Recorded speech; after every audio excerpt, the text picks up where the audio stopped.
la Suisse n'existe pas parce que c'est une confédération, donc ce n'est pas un État centralisé. Je crois que le système en tant que tel, il est assez unique. Vous récoltez 50 000 signatures et vous pouvez avoir une votation populaire sur cette question. Ensuite, ça sera donc le peuple qui décide. Et s'il faut travailler ensemble, il faut chercher des compromis, n'est-ce pas? Et la recherche de compromis, elle n'est pas toujours facile. Oui. On la voit dans notre relation avec l'Union européenne. Comment gérer les flux migratoires et la question migratoire qui peut devenir aussi une opportunité. Maintenant, le gouvernement souhaite intégrer à travers le travail la moitié de ressortissants ukrainiens que nous avons en Suisse depuis la guerre. Le gouvernement aussi investit au titre de la cohésion européenne directement en Roumanie. Nous avons un budget de 220 millions de francs suisses. Doamnelor și domnilor, bine v-am regăsit.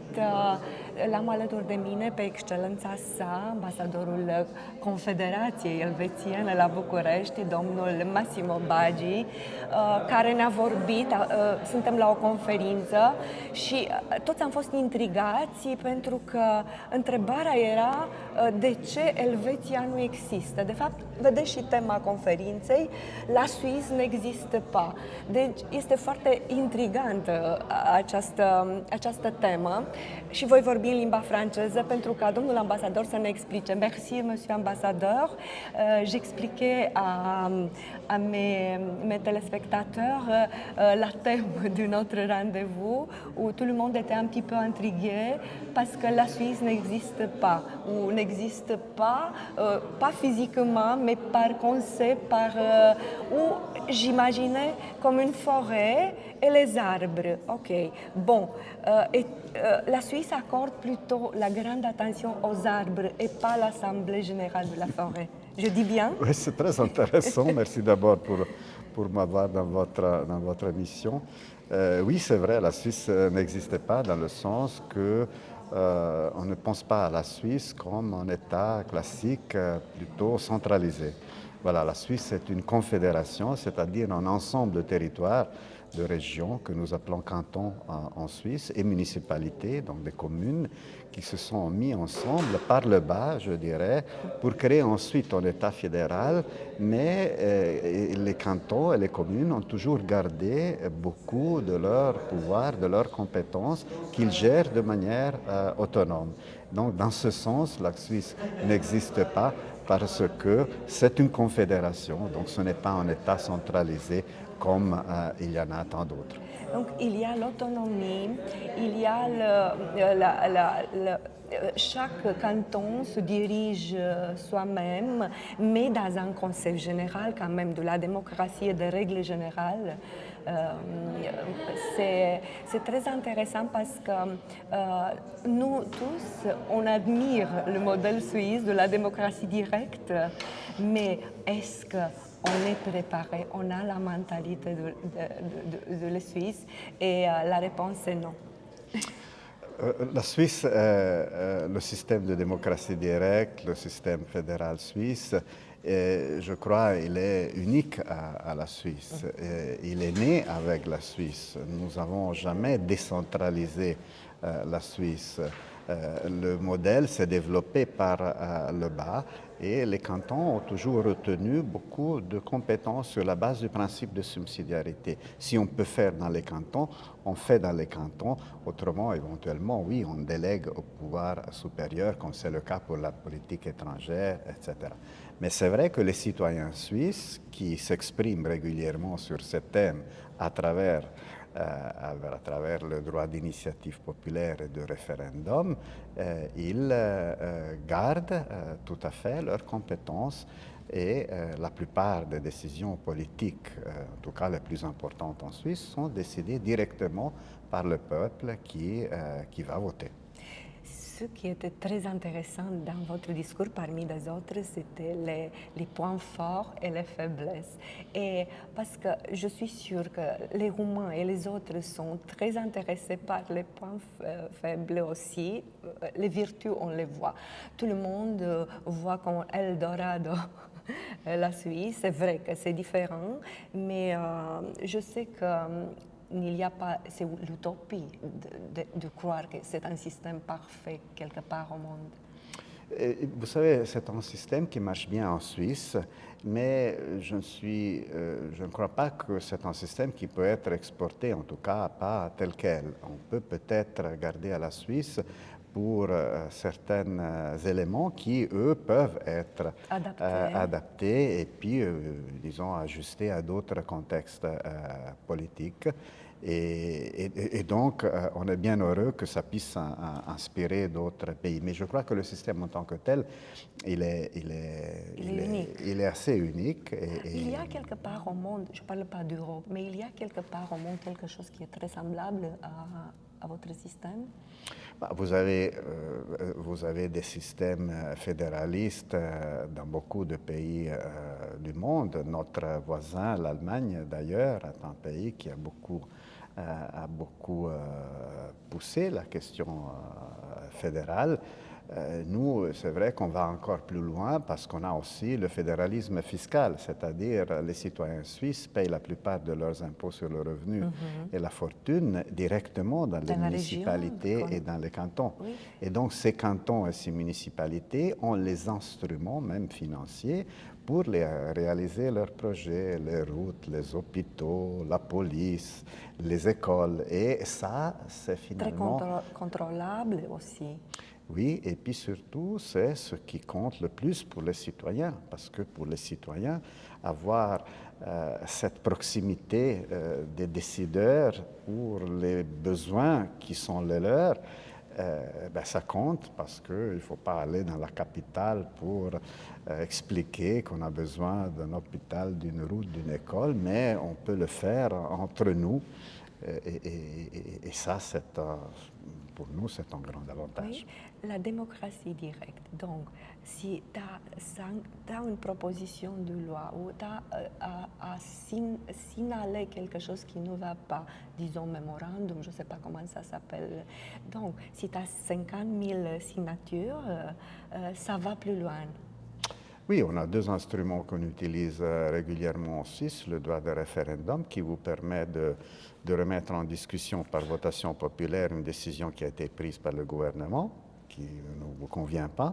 Alors là, vous récoltez 50 000 signatures et vous pouvez avoir une votation populaire sur cette question. Ensuite, ça sera donc le peuple qui décide.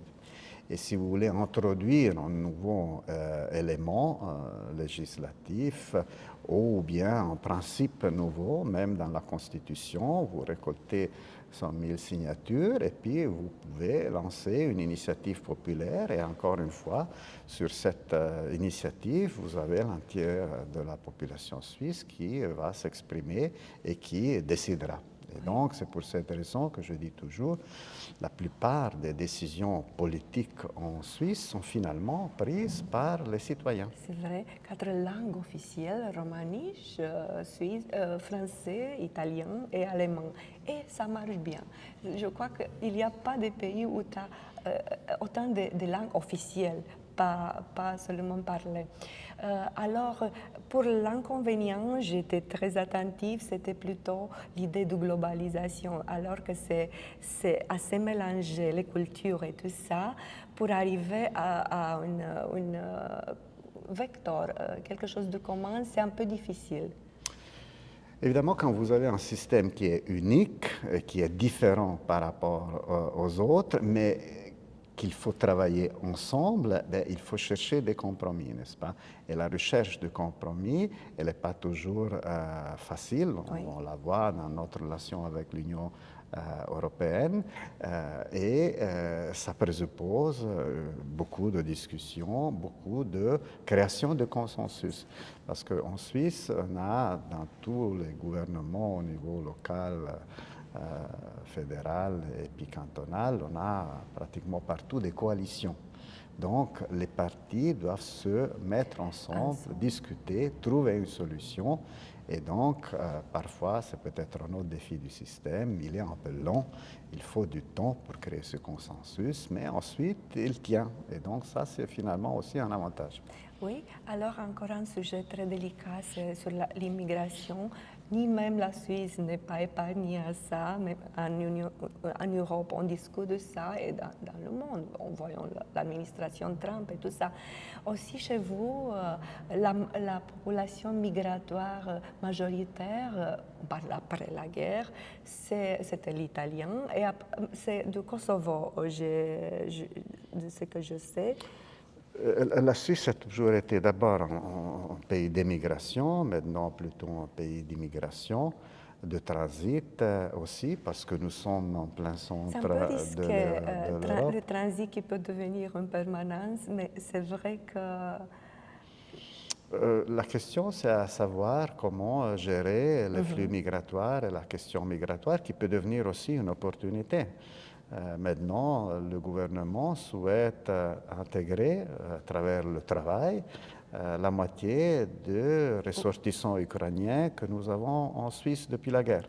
Et donc, on voit aussi les opportunités de la migration. La Suisse a été toujours un pays qui a été confronté avec les questions migratoires et on a essayé, dans la mesure du possible, de voir aussi les opportunités. Et je crois que c'est un peu l'approche qu'il convient d'adopter encore maintenant. En Suisse, vous avez des discussions pour le futur les rapports avec l'Ukraine. Donc, c'est transitoire, ils travaillent, ça c'est déjà bien. Il y a des gens qui vont s'intégrer et rester, se sédentariser, et des autres qui vont partir ou dans leur pays, espérons plus assez vite parce que c'est un drame pour tout le monde. Les travaux qu'il fait sont des travaux plutôt des travaux simples ou sont spécialisés dans quelque chose. Pas nécessairement. La population ukrainienne que nous avons en Suisse est plutôt bien formée déjà. Et donc, elle a un potentiel important de contribuer au développement de la Suisse, qui est un pays qui a besoin de main-d'œuvre formée. La Suisse est un pays où l'éducation de sa population est très importante parce que la Suisse n'a pas de matières premières et donc elle doit constamment innover, être à la pointe des technologies pour pouvoir se positionner à l'international. Et donc le fait d'avoir de la main-d'œuvre plutôt formée et puis bien formée aussi est très important pour nous. Oui, et la population ukrainienne l'est plutôt. Donc c'est une population qui vient avec de valeur ou plus-valeur. Qui peut amener de la plus-value à la Suisse, à la société et à l'économie. D'accord. Et la dernière thème, ici en Roumanie, vous avez des projets, des investisseurs. Pouvez-vous nous parler un petit peu de ça? Oui, la Suisse, déjà, elle est un investisseur important avec le secteur privé suisse.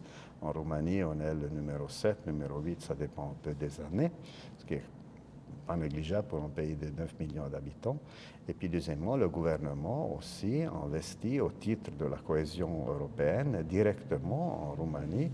Nous avons un budget de 220 millions de francs suisses, d'euros, pour des projets.